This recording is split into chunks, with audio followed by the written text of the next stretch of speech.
some of the hurdles, as we've said, around trying to get people into preventative maintenance really fall into two buckets. It's one, the logistics of actually getting investors or owners to opt into preventative programs.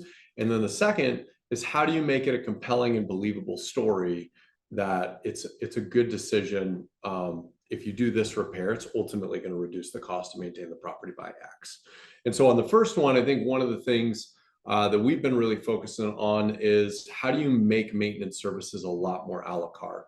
If we think about forcing all these things and saying, hey, you need to do all these preventative repairs, you're not really allowing the investor to ultimately start making incremental decisions to start leaning in more. And so that's one of the reasons, for example, we built Property Care Plus, is to build those to systematically gather buy-in on preventative programs. So one, I think there's ways you can do that. And then the second one, you absolutely have to have data and information that shows how do invoice prices change over the year.